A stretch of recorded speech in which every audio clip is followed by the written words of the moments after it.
Hey, all, this is the Poor Sports Seattle podcast. This is Casey McLean. I'm recording this, by the way. My whole family's asleep right now. I was going to record this episode right before my kids came home today. Luckily, they came home a little bit earlier than I expected, and I did not get a chance to record it, and that's good because my original plan was just to compare Maxx Crosby to Trey Hendrickson with the idea that the Seahawks had something like an equal chance of getting both.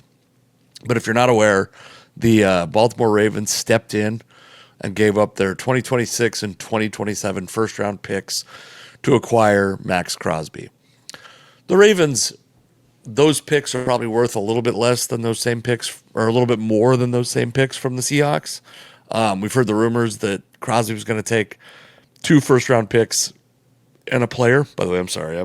It's nighttime. I waited till my family went to sleep to record this, so it's not going to be as charming for me to be drinking a beer when you watch this at 10 in the morning, but I got a couple burps in me, folks. So anyway, we heard all those rumors. I wasn't stoked about the idea of the Seahawks giving up 2 first round picks. I mean, I also think, like, the way you justify that kind of thing is you go, well, they're really going for it. But do they have to go for it? Do the Seahawks really have to sell out to win a Super Bowl? They just won a Super Bowl using their kind of conservative method of talent acquisition. Like, there's no going for it that the Seahawks need to do. So that kind of rings a little bit hollow for me personally. So, but I'm not against the idea of, like, going and acquiring an elite talent. And I wanted to quantify, because I got this comment. I'm going to read the comment, and I just want to say, first off, to the guy, I'm not going to name him just because not that there's going to be enough people to watch this to have, like, a big pile on of hate, but also because I appreciate comments on this channel. And I think this guy made a couple good points in a later comment. The later comment he made, by the way, was I talked about on the offseason plan that I made a couple days ago, which, by the way, if you haven't watched it, go check it out. I said that DeAndre Hopkins had a culture fit question for me. And the guy said, you're worried about character issues on players and you want to get Coleman, who has so many issues. The guy has zero drive. Now, I don't know if that's true. Certainly there was something that led to him being benched in Buffalo. And also, part of the deal is you can get him for very cheap. You can get a guy that's a first-round talent, theoretically, especially in this year's draft, a guy who's a first-round talent, for potentially, like, somewhere between a 4th and 6th round pick, if the relationship is sour enough and interest is low enough league-wide. A guy that presents some elements that you don't really have on the roster. Like, the only guy that even approaches those elements is Jake Bobo. And Bobo is probably going to be, frankly, it's like probably going to be an Oakland Raider or a Las Vegas Raider. So, but that's a valid point. My issue with Hopkins is that he doesn't practice. My issue with Hopkins is not that I think he's a bad guy. In fact, I don't think there's any reason to think he's a bad guy. I don't even think he, like, doesn't play hard. He just doesn't practice. Like, that's the knock on him, and I just don't think that's a cultural fit here. I don't know if that's the story on Keon Coleman or not. I will say I stupidly responded before thinking it through and was like, no, he played through injuries to be able to play against Oregon this year, because I thought he was talking about Jonah Coleman, not Keon Coleman. But his other comment was this. Because in my plan, I said the Seahawks should sign Trey Hendrickson. And I didn't like the idea of acquiring Crosby for 2 first-round picks, his cap number the next 2 years. He's got a weirdly structured contract where there's not, like, a lot of bonus. So I think it's like his 26 salary is guaranteed and his 27 salary is guaranteed for injury. And he's making $30 million a year and he's approaching 30 years old. So, this guy said Crosby is a long-term fix on the line to replace defense. Crosby is a long-term fix on the line to replace D-Law after next year, and a longer shelf life than Hendrickson. And he has more value. He has more value over 2 late first-round picks that we don't know what they will turn out. We don't know if they will turn out to be good.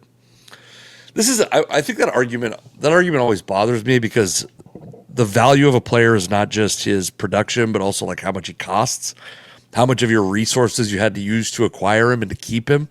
And if you're paying Maxx Crosby $30 million a year, or even let's say you use both those first round picks on edge rushers, and John Schneider has been particularly good at drafting the last couple of years, especially as Pete Carroll's thumb has not been on the scale, frankly.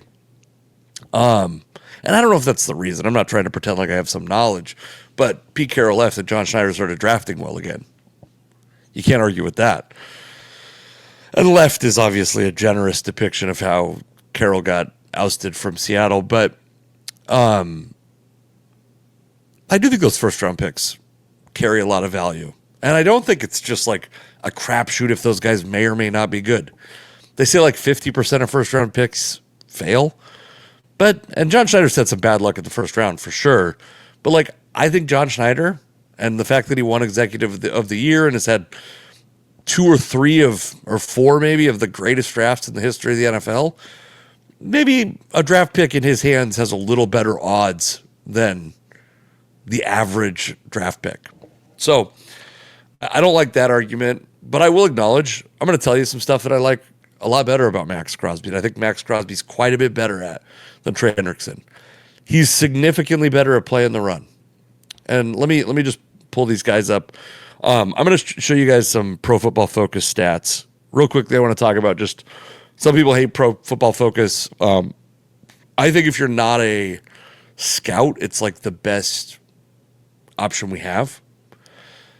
It's people who have football knowledge, who have scouting knowledge, sitting down and watching every single play, and then assigning a point value. But it's people watching every single play and then giving a subjective but unbiased take. And sometimes people get frustrated because they'll be like, whoever, like, let's say in the, I don't have a good example from the Super Bowl, but like, let's say it was Julian Love. Maybe he had a bad grade. And they go, well, he had an interception. There's no way he should have a bad grade. Well, that interception, if you're just grading based on what that guy's going to do in the future, that interception is just one play. It's huge. It made a massive impact on the game. But if he's fucking up the rest of the game, also, if he's missing assignments and whatever, and they just don't happen to throw his direction, in the case of Pro Football Focus, they're not looking at the keyhole we're looking at. They're looking at all 22 footage and grading him based on that. So I think it's the best we have. And is it perfect? Absolutely not. But if you're a non-scout, I think it's truly just the best we have. So I'm going to show you the Pro Football Focus profiles for Trey Hendrickson and Maxx Crosby. And if I've said Mason Crosby to this point, we'll blame it on the beer and whiskey. But Maxx Crosby he plays the run significantly better than Trey Hendrickson. I wanted to quantify that and to see like how close does Trey Hendrickson come to making up for that? How much better as a pass rusher is he? Which some of you might not even come into this thinking Trey Hendrickson is obviously a better pass rusher than Maxx Crosby. I'm here to tell you, he is. So we'll start with, here's Trey Hendrickson. The last 4 years, he's been above 80 grade. Last year, his pass rush grade was 90 in limited snaps. He is 31 years old going into next year. So a couple years older, I think two league years older, whatever you call that, than Crosby, maybe 3. But realistically, I think like 2.5 years older. Was injured a little bit last year. But he's also coming off of 2 17.5 sack seasons. And I want to talk about this is another way that I think that Pro Football Focus is interesting, and we'll talk about it a little bit later. Official scorekeepers can only assign 1 full sack on a play where there's a sack. So they do this half sack assignment. They allocate a half a sack to 2 different players. And for scorekeeping and record keeping and all that stuff, I understand how that makes sense. Pro Football Focus does a thing that I think some people here might not like, but makes sense to me. And if a player beats his defender so well that he earns a sack, even though he may not be he may simultaneously touch the quarterback at the same time as another defender. On Pro Football Focus's stat sheet, they give both those players a sack. And because they're not keeping records and all that stuff, I think that makes sense. If you're going to say, like, if you're going to try to project future sacks, not dividing sacks in half because two guys both beat their assignment, that makes sense to me. You may not like that, but that's the way it is. That's the way Pro Football Focus handles it. And we're going to talk about things in Pro Football Focus terms.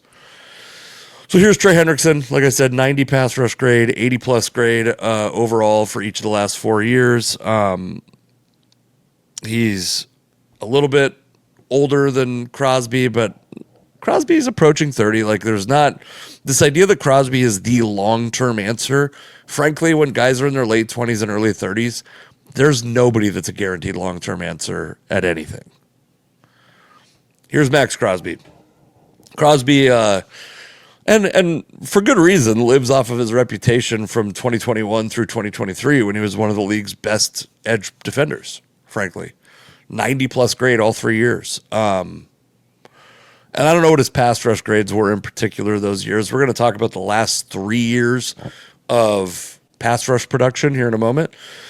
But you can see, I mean, if you go between these guys, last year, Mason Crosby, 78.7 run defense grade. Trey Hendrickson, 56.8. Hendrickson is a bad run defender, or a mediocre, an average run defender. I wanted to try to use, by the way, these stats aren't kept in a way that's easily usable for the public, but Hendrickson scores pretty well on stuff like pass rush win rate, if that means anything to you. So did like a couple of years ago, Boye Mafe was like the darling of that stat. So, put that in your pipe and smoke it, I guess. I don't know. I don't know if that's a stat that we should be viewing as credible, but I'm just reporting vague news on that. So it's now somewhat irrelevant that Crosby's going to Baltimore. They're going to pay him like something like $57 million over the next 2 years, most likely. And they're not going to have their 2 first-round picks. So you would hope if you're going to be the team that gives that up, that you would hope that if you're going to be the team that gives up those 2 first-round picks, that guy is so much better than what else is available. That guy is, the margin between him and Trey Hendrickson is worth 2 first-round picks. I just don't think it's the case. Now, I will say, I think that if DeMarcus Lawrence retires, DeMarcus Lawrence, who's reputedly very good against the run, and especially if the Seahawks get rid of Uchenna Nwosu by chance, because then you're like, how much money can they actually spend at edge if they sign a guy like Trey Hendrickson? Can they keep DeMarcus Lawrence, Uchenna Nwosu, and Trey Hendrickson on the roster all at the same time? They have a lot of cap room right now. It also depends, by the way, on what Trey Hendrickson's willing to sign to. And we've talked about this kind of ad nauseum, but there's projections as low as 1 year, $21 million, and stuff as high as I've seen in like the 4-year, $160 million. Is that right? No, $120 million range. Maybe $160 million range. I think the most recent thing I saw from Ben Solak was like 3 years, $96 million, something like that. Let's see what Ben Solak said, actually.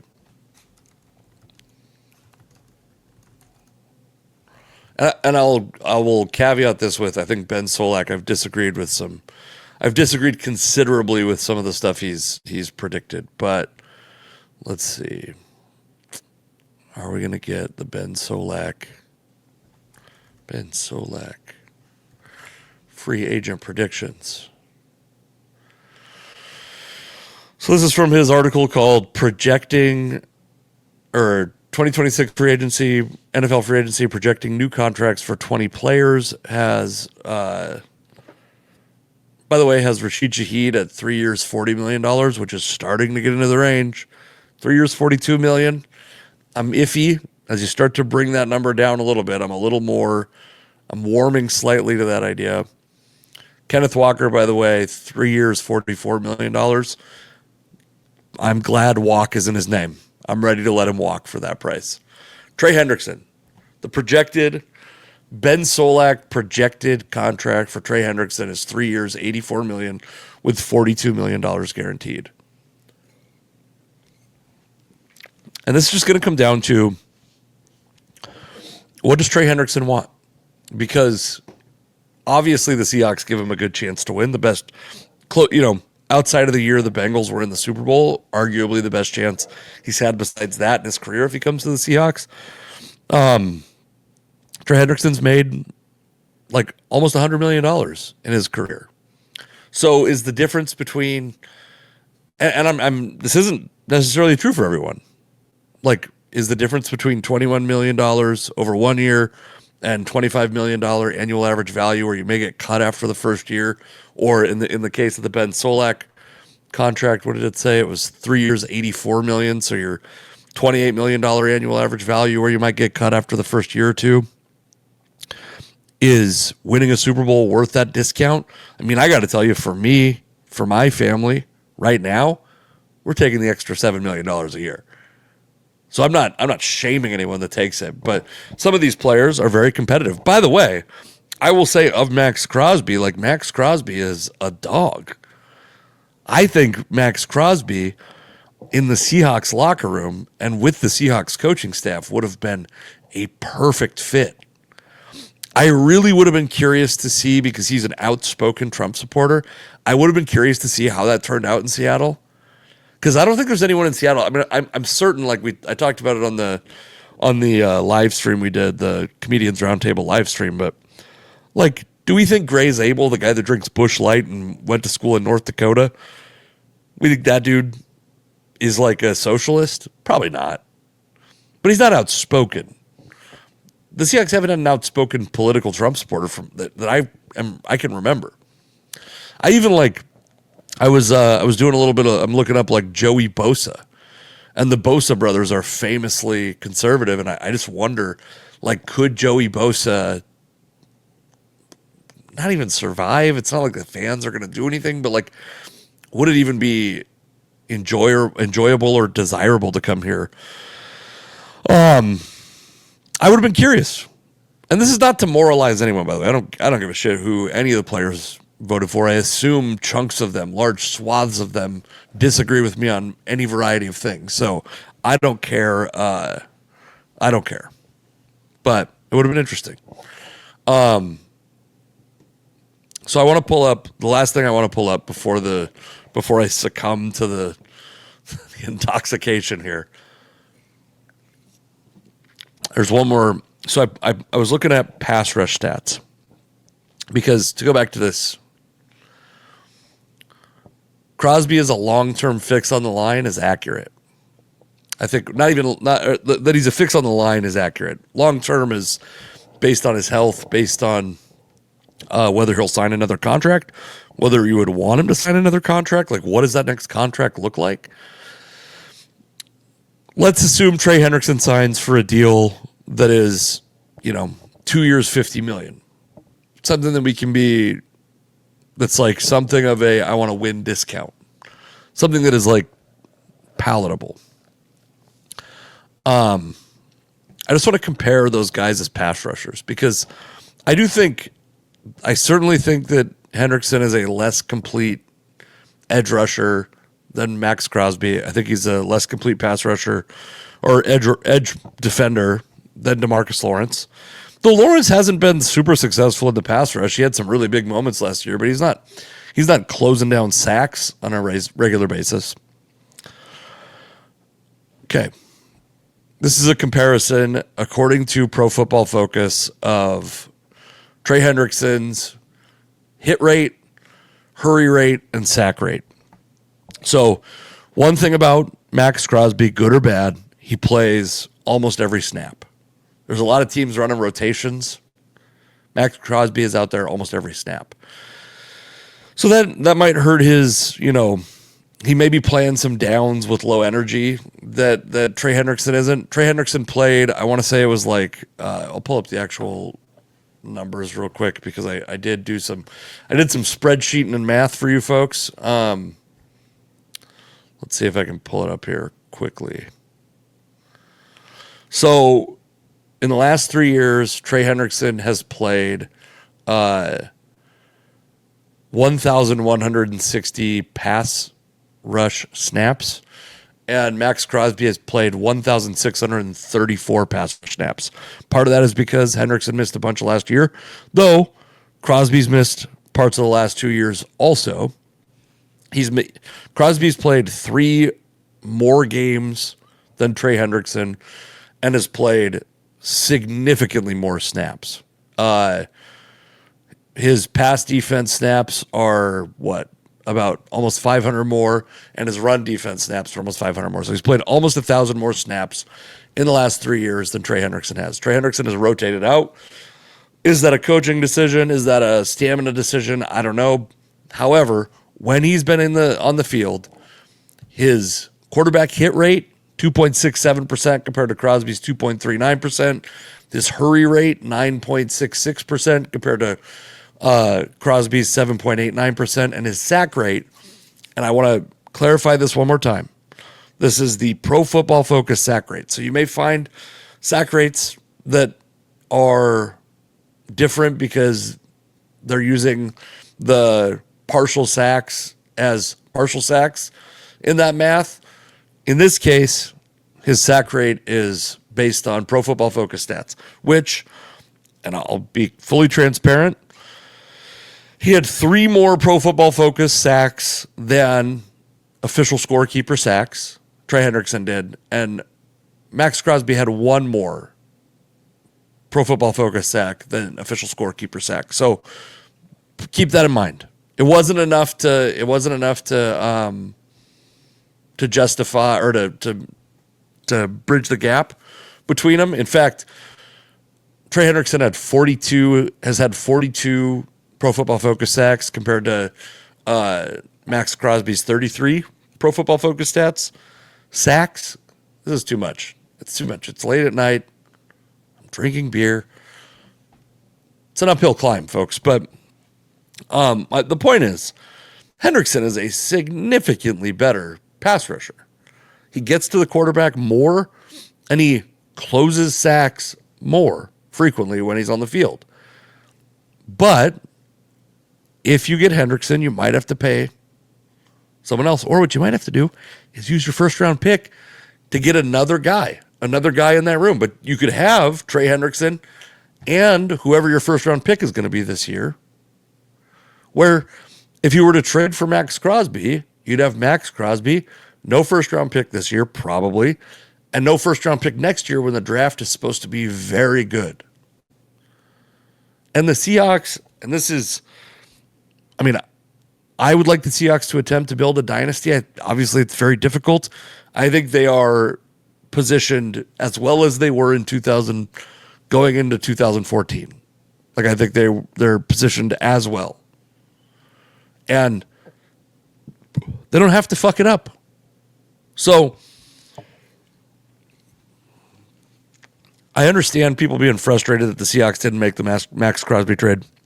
Also, like, they've never made that trade. And they won 2 Super Bowls. Like, they've never made a trade for a big flashy name pass rusher. And they've won 2 Super Bowls in the John Schneider era. So, like, why did you think for sure that was going to happen? Why would you become emotionally attached to that idea, even if you're a fan of this team? I don't understand that. Anyway, okay. I guess this is all to say, like, I'm not like a glass half full optimist at all, ever. No one would accuse me of that. I'm critical of the Seahawks often. If they had traded 2 first-round picks for Maxx Crosby, I certainly think it would have given them a better chance of winning the Super Bowl in 2026, the 2026 season into 2027. But I think, like, if you're going to build a dynasty, and I hate to just say this, and we can maybe study this later, but, like, when do you remember Bill Belichick becoming, like, gaga over a player and overpaying for him? Never. You want a disciplined front office, and I think the Seahawks have it. And we should be grateful.